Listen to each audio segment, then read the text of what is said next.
బతికి ఉండగా ఈ జన్మలో కళ్ళ చూస్తామా అని ఎంతో మంది భారతీయులు ఆకాంక్షించిన అద్భుతం అయోధ్యలో ఆవిష్కృతమై సరిగ్గా ఏడాది. రామ మందిరం నిర్మించాలన్న హిందువుల కల సాకారమైన రోజుకు ఏడాది. టెంట్లో ఉన్న రాముడు మందిరంలోకి రావాలన్న భక్తుల ఆకాంక్ష ఫలించిన రోజుకు ఏడాది. అలాంటి రోజును అద్భుతంగా నిర్వహించేందుకు ప్రత్యేక ఏర్పాట్లు జరుగుతున్నాయి. రామ్లల్లా ప్రాణ ప్రతిష్టకు ఏడాది పూర్తి కావడంతో వార్షికోత్సవ కార్యక్రమాలు భారీ ఎత్తున నిర్వహించబోతున్నారు.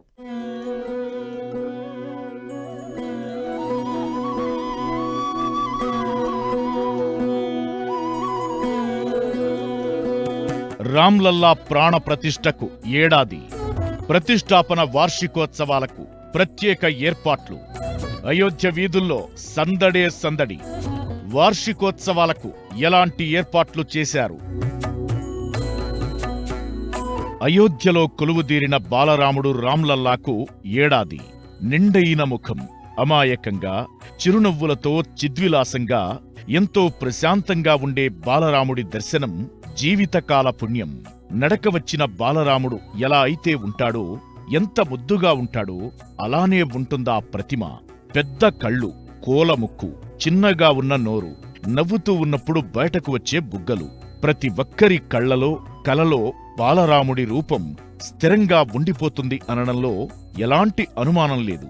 సరిగ్గా ఏడాది కింద బాలరాముడికి అయోధ్యలో ప్రాణప్రతిష్ఠ జరిగింది. సంవత్సరం పూర్తి కావడంతో ఇప్పుడు వార్షికోత్సవాలకు భారీ ఏర్పాట్లు చేస్తున్నారు.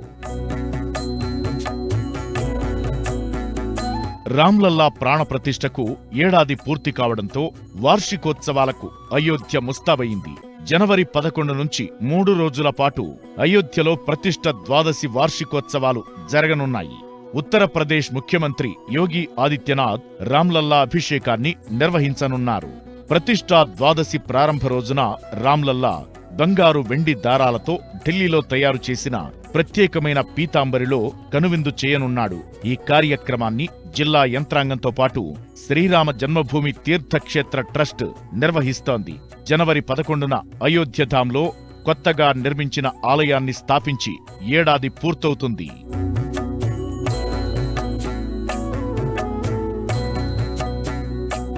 పంచామృతం, సరయూ జలాలతో అభిషేకించి గతేడాది ప్రాణప్రతిష్ఠ రోజు కార్యక్రమాలు నిర్వహించారు. అయితే ఇప్పుడు వార్షికోత్సవాల్లోనూ అలాగే జరిపించనున్నారు.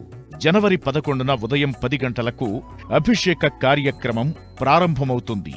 మొదటి హారతి మధ్యాహ్నం 12:20 ఇస్తారు.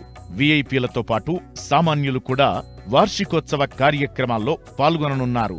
దాదాపు 110 మంది విఐపీలను ఆహ్వానించినట్లు అధికారులు తెలిపారు. ఇకటు అంగత్తిలా దగ్గర ఉన్న ఒక జర్మన్ హ్యాంగర్ టెంట్లో 5,000 మంది భక్తులు కూర్చోవడానికి ఏర్పాట్లు చేశారు. సాంస్కృతిక ప్రదర్శనలు, ఆచారాలు, రామ్ కథా ప్రసంగాలను వినడానికి గతేడాది వేడుకకు హాజరు కాని సాధారణ పౌరులను ట్రస్ట్ ఆహ్వానించింది. వార్షికోత్సవాల సందర్భంగా అయోధ్య పరిసరాల్లో భారీ భద్రతా ఏర్పాట్లు చేస్తున్నారు అధికారులు. సెలవులు కావడం, దానికి తోడు కుంభమేళా కూడా జరుగుతుండటంతో అయోధ్యకు భక్తుల రద్దీ పెరిగే అవకాశాలు ఉన్నాయని అంచనా వేస్తున్నారు. వార్షికోత్సవాల సంబరాల వేళ ఆ బాలరాముణ్ణి చూడాలని, ఆ క్షణాన్ని జీవితకాలపు జ్ఞాపకంగా మార్చుకోవాలని చాలామంది భక్తులు భావిస్తున్నారు.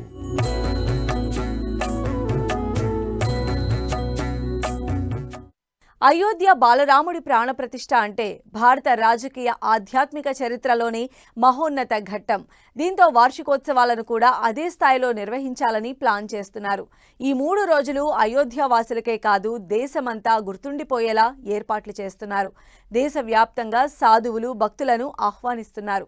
3 రోజుల వార్షికోత్సవాల్లో ఏ రోజు ఏం జరగబోతోందో ఇప్పుడు చూద్దాం. 2024 జనవరి 22 మధ్యాహ్నం 12:20 84 సెకన్ల పాటు శాస్త్రోక్తంగా ఆచారం ప్రకారం బాలరాముడికి ప్రాణం పోశారు పూజారులు. ఈ మహాఘట్టంతో అయోధ్య రాముడు అందరివాడయ్యాడు.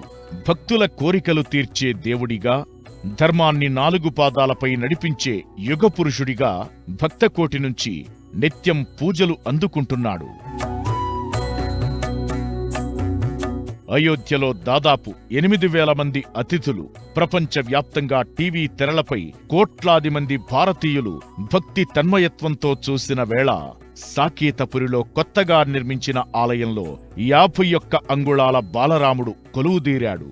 అభిజిత్ లగ్నంలో ప్రధాని మోదీ చేతుల మీదుగా రామయ్య ప్రాణప్రతిష్ఠ వేడుక జరిగింది. పండితులు మూలమంత్రాలను పఠిస్తుండగా విగ్రహం కళ్లకు ఆచ్ఛాదనగా కట్టిన వస్త్రాన్ని మోదీ తొలగించారు. ఆ తరువాత బంగారంతో చేసిన చిన్న కడ్డీతో బాలరాముడి కళ్లకు కాటుక దిద్దారు. అటుపిమ్మట ఆయనకు అద్దాన్ని చూపించారు. తొలి మహాహారతినిచ్చారు.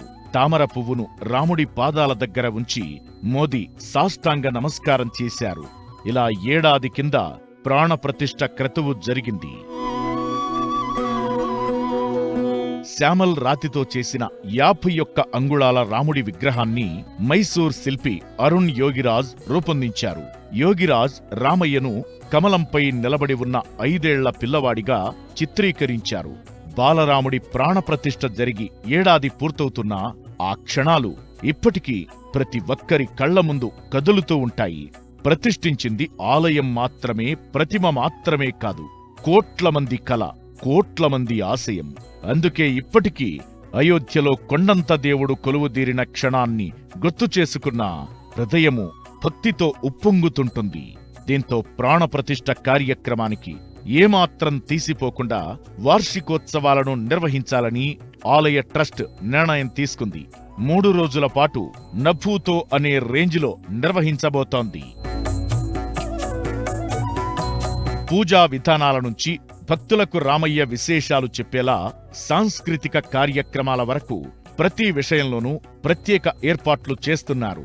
వార్షికోత్సవాల్లో భాగంగా మొదటి రోజు అయిన జనవరి 11న లతా మంగేష్కర్ సోదరి ఉషా మంగేష్కర్ ఆధ్వర్యంలో నిర్వహించే రాగసేవ కార్యక్రమంతో వార్షికోత్సవ సంబరాలు మొదలవుతాయి.